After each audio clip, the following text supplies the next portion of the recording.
Welcome everyone to Couch Potato Diary. Happy Thursday. My name is Peter Klein. Thank you very much for tuning in today as we look at an incredible performance from the Edmonton Oilers in the Stanley Cup playoffs that has the Western Conference Final now tied at 2. Plus, we're going to continue our CFL preview, our look ahead at UFC 302 and the broader MMA world, and an AEW Dynamite recap. A lot to get to. Let's get into it and talk some hockey.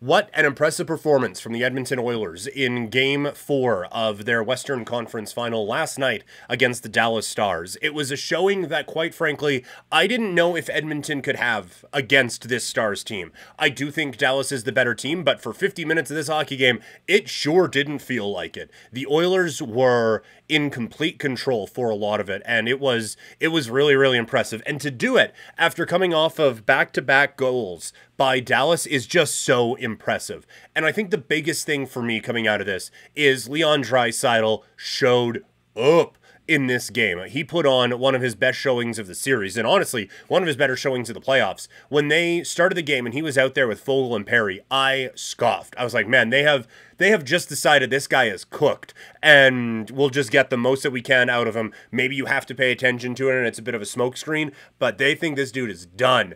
And they controlled things so well. It was a heavy brand of hockey that you don't necessarily associate with this Oilers team. Not that they can't, because they can, but you don't necessarily associate what they did there with this Oilers squad. And for Draisaitl now to be able to put that together, and with Dallas dealing with the issues that they might be dealing with on the defensive side of things, it really does open up this door of possibilities for the Edmonton Oilers to make it to the Stanley Cup final and make a bit of a push here with Connor McDavid and company, because like McDavid's line was great. That second line was still a little quiet with Henrique, Kane, and Holloway. Maybe there's a bit of mixing and matching they can do with that, but that gives you 3 lines that you're pretty comfortable rolling, and then the 4th line can just go out there and do 4th line things, and that will be fine. But this was a really, really, really big step for the Oilers to get that out of Leon Draisaitl. On the blue line, Darnell Nurse, an excellent recovery. That second goal, if it goes in a movie, it's like, okay, you guys are overdoing it now, because that one's ridiculous. But he was the last man back on the 2-on-1 that led to the first goal of the game. The second game goes in off of his bum, and he responds by having a very strong game. And I think we've very much established that he and CC should not be a pair together at all. I don't know why CC was out there in the first place.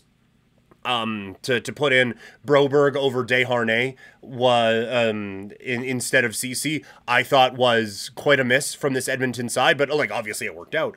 But I don't think CC was all that good in this one anyway. But the big story here is Darnell Nurse with a recovery to get it back on track and come up with a really, really strong game. And he was instrumental in a couple of big plays for Edmonton there down the stretch. And then if you got past the forwards, who were playing pretty well, were able to work your way around the defense, you had to deal with a goalie who was on fire, and Stuart Skinner was exactly what they needed him to be. He came up with big saves when the Oilers were trying to get back in it, and when the Oilers were out in front. And I think any questions around this player are now done. You don't need to question if it's going to be Pickard or anyone else. It's Stuart Skinner's time in between the pipes now for Edmonton. On the Stars side, they succumbed to the same kind of drowning that the Canucks did, where Edmonton just played keep away. And this is another one where I don't think Edmonton defended all that well. They just didn't have to do it very often because their offense controlled so much of this game. The big story for the Stars is Tanev, as he goes down with an injury after blocking a shot off of a foot. He was spotted today in a walking boot. Who knows? If he's out, I don't know how Dallas wins this series.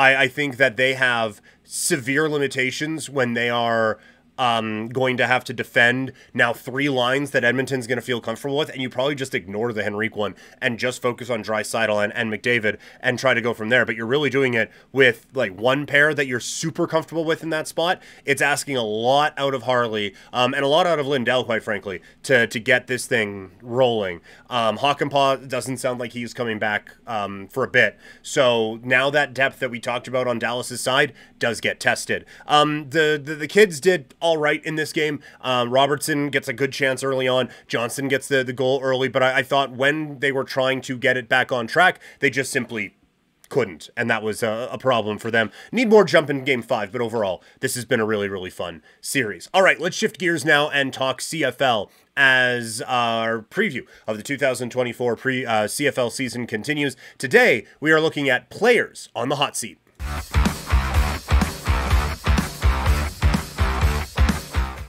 Yesterday, we focused on coaches on the hot seat, but it's not just them. Players can be on the hot seat as well. So I'm looking at 3 quarterbacks today who could find themselves on a bit of a toastier seat going into this season. And the first one might be a bit of a surprise, but it's McLeod Bethel-Thompson out in Edmonton. Yes, he just got there, but Ford was a fan favorite and a big part of a turnaround in Edmonton, to whatever extent they turned things around. But Ford was a big part of what they did out in Edmonton, and if this is off to a slow start with the Elks this season, there's going to be a lot of questions about Chris Jones, and there's going to be a lot of questions about MBT, so we'll see if he can answer those this upcoming season. Bo, Levi Mitchell, and Hamilton. The first season was a disaster, as we predicted on the show. He called out the coaching staff for a lack of playing time in the playoffs. He has already been banged up. I think this is kind of last chance saloon for Bo Levi Mitchell. And Jake Meier is the last, is the last one. This is not an organization that is used to this amount of losing. And this is, I think there are large sections of the fan base that are fed up with this particular quarterback. I know there are a lot of defenders out there as well, but he needs to figure this out. There needs to be, I think, a pretty substantial step forward for him to remain as the quarterback for the Calgary Stampeders going into next year. And that's going to be tricky because 2 receivers already went down with an injury. All right, so the CFL previews will continue into next week as we get ready for games next week. It's going to be a great time. Okay, let's go now to the Ultimate Fighting Championship as we get ready for UFC 302. A good time to take a look at what else is happening in the MMA world.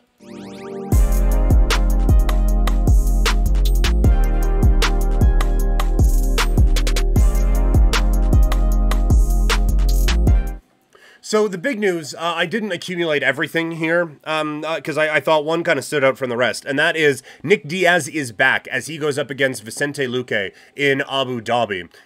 It's part of obviously, as the UFC does, it's part of a bigger card that is heading out there. It's going to be a 5-round fight. I have no idea what to expect. I'm just happy that Diaz is back in the UFC. He has been a interesting figure in combat sports for a very, very long time, and so it's just fun that he's back. It's also a nice kind of proof of concept for Vicente Luque, who now gets to step up in what will easily be the highest profile fight of his career. So we will see how he handles that coming up here when those two fight out in Abu Dhabi. This is going to be an all-action fight, but I think that this is going to be a nice platform for Vicente Luque to kind of do the damn thing and be able to elevate his brand, as weird as it is to talk about fighters in that way, but to elevate the brand of Vicente Luque, kind of establish that, yeah, this is like an all-violence kind of guy, and see if he can bring that out of Nick Diaz. So I just wanted to mention that one quickly, even though that's a bit of a quick hitter here. Let's shift gears and talk wrestling, as AEW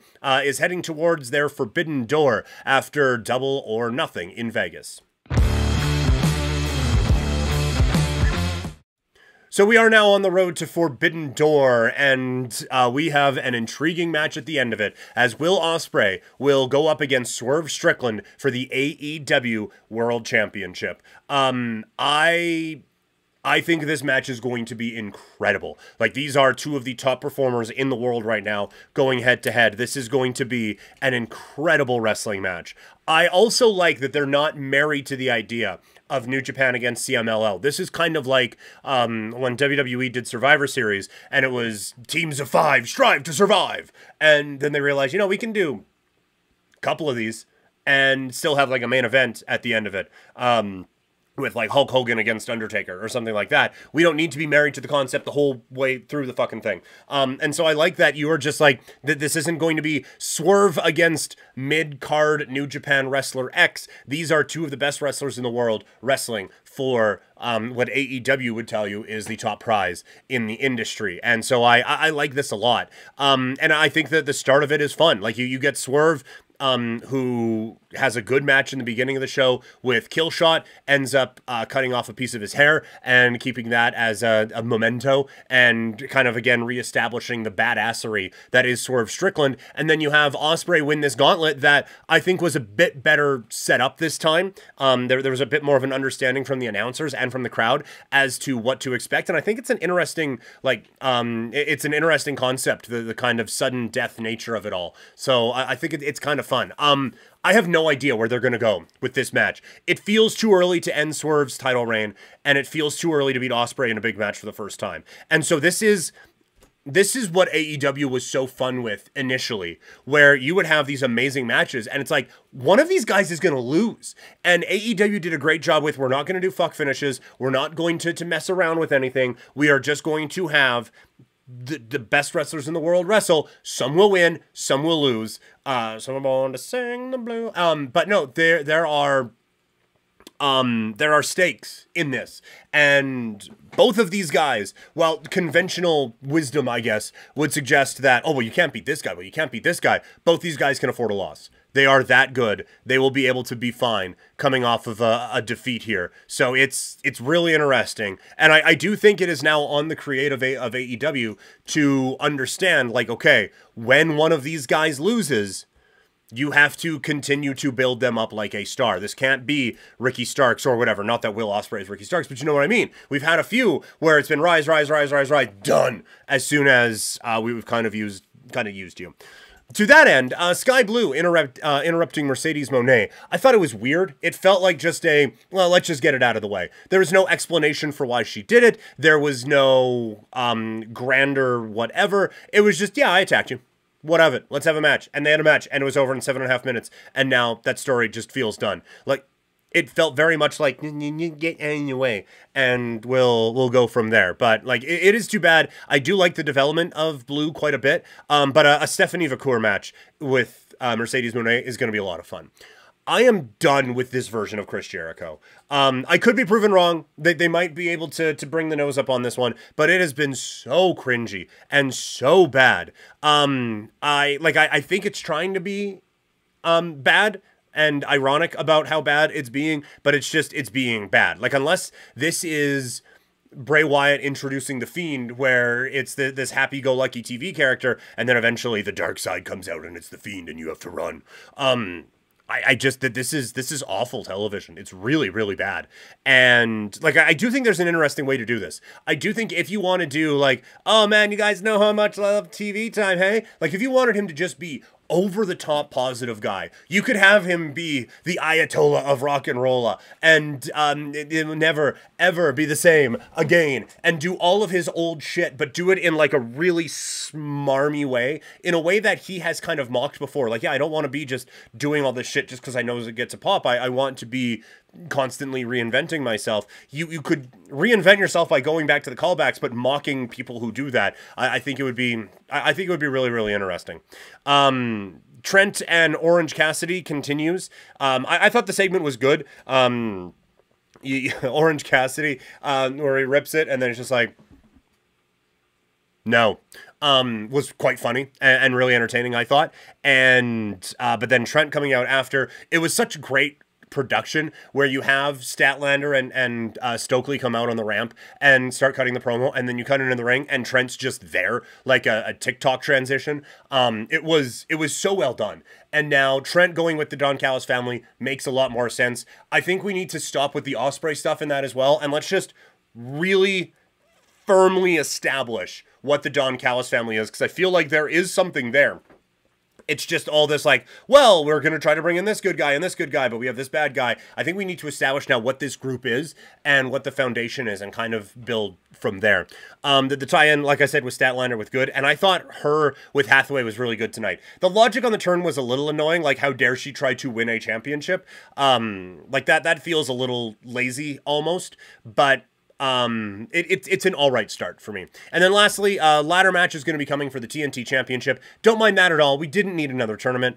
There might have been a more creative way to go about it, but I don't mind getting to this. And it gives you a spot where you can get a bunch of New Japan and CMLL talent in there and have it be a fun night. Overall, this was a fun show. I was surprised at the lack of New Japan involvement in this one, but overall it was a good show as we get ready for Forbidden Door. Okay, that is going to do it. This was a bit of a rapid fire show today. Thank you guys so much for tuning in. Back tomorrow with a Fights in Football Friday. Just a Fighting Friday, sorry. All right, talk to you guys later. I'm out.